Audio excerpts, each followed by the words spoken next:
Technology, you know it.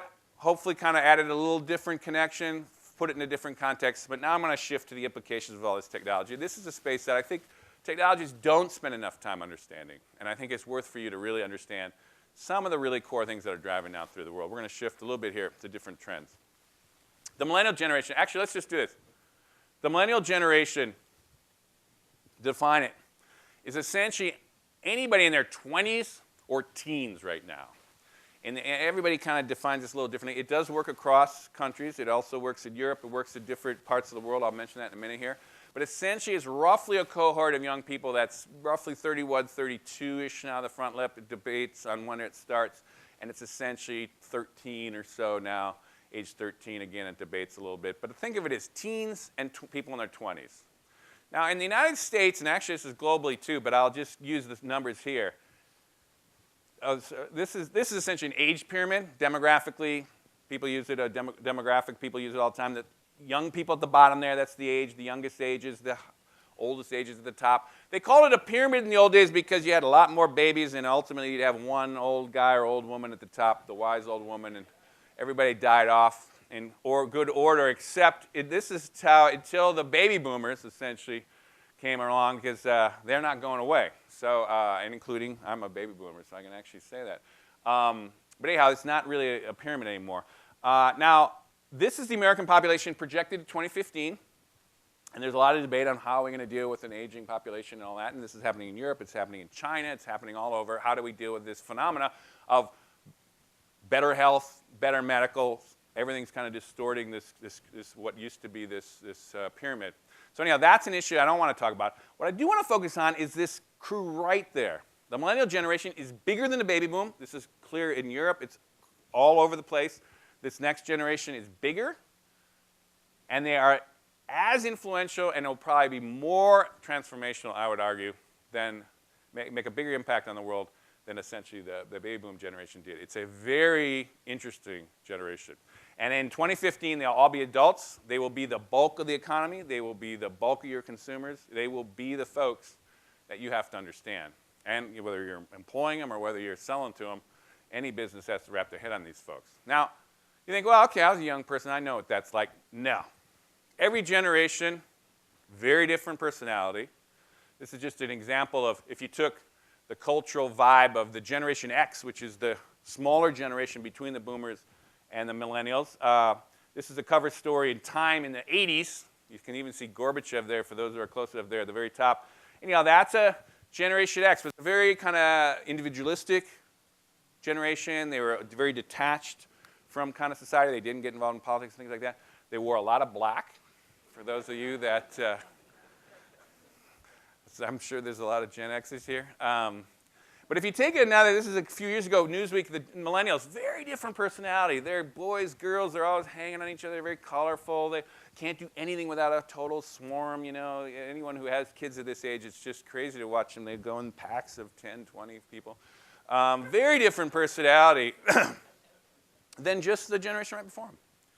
So the thing is, you got to wrap your head on who are these people like. Now, we can do a whole talk on this, and I'm not going to do that, but I think it's worth pointing out some really interesting things.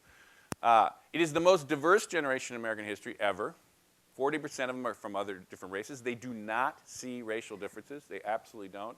They don't see that distinction. They're an extremely tolerant generation.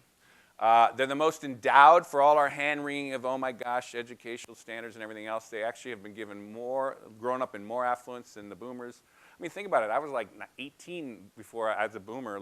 I was a late boomer. I'm like an Obama-era boomer. I was like 18 before I got on a plane, and my little daughter has been on, 50 planes, and, she's, 8 years old you can get to, you know what I mean?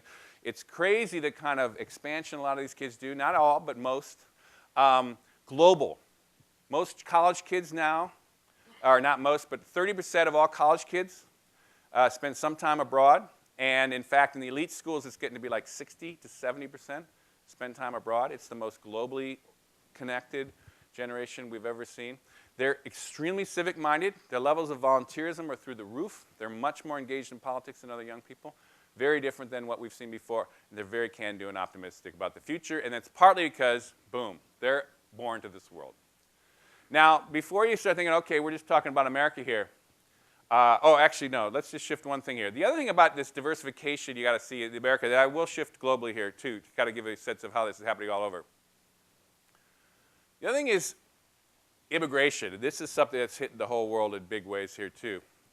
This is essentially the Hispanic kind of growth of the Hispanics in the United States. If you take the big swing, which I'm trying to do in this talk, 2050, this goes from 1980 to 2050. That's the growth of the American population in general in blue, and that's the growth, boom, there of the Hispanic population. 30% of all Americans will be Hispanic or Hispanic origin in the turn of the century. It's a big percentage. Now you start going, wow, that's interesting. Well, how does that work? And there's a lot of anxiety around this, and there's a lot, and Europe has the same kind of anxieties around this kind of immigration. But if you would have taken this same chart and applied it to the 20th century, in other words, if you started in 1880 and you ended in 1950, and you thought of those immigrants as essentially Irish, Italian, and Jewish, which at the beginning of that century were demonized and were completely trying to be shut out of this country. I mean, there was all these race riots and everything else up and down the United States. But what happened by mid-century? John F. Kennedy is the president, or running for president. Frank Sinatra is the heartthrob of entertainment in Italian. And essentially, Jack Benny is the comedian of the time, which is Jewish. Totally integrated, totally became American. Very, very kind of interesting integration, which we don't think of twice now. We think, oh, that's just natural.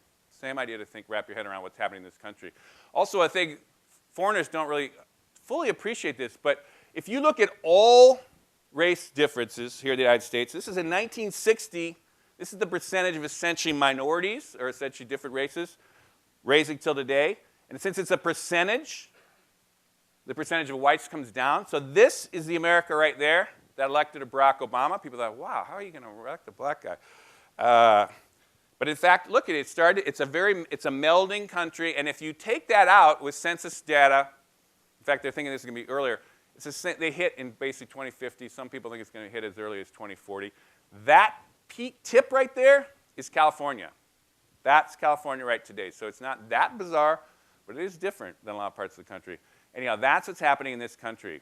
And even now, we're watching percentages, all those border states, all over a third of those populations are all Hispanic. Some of them, look at that, well over 30%. And ultimately, the whole country is getting a really serious percentage of their populations do this. So this is a thing that's happening today. This isn't 2050, this is today. Now, how does that work globally? I did want to just point out, this is Tahrir Square in Egypt. So you think, okay, well, what's going on with this Millennial Generation? This is a good way. If you want to understand the Middle East, I gave you a little insight into technology. The other one is demographics. This is essentially, if you take the United States, everybody under age 30, which is the bulk of them are millennials, but granted there's some little kids below that, right? We don't really know what that generation is. It's not formed yet. That's still a big chunk of your population in the United States is young people. But if you look at Tunisia, wow, there's a lot of trouble there. That started the whole thing. Well, they had over 50% of them were essentially under 30. And then you start going, Lebanon, Kuwait, Morocco, Saudi Arabia. Oh, Libya's got problems, right? 61% under 30.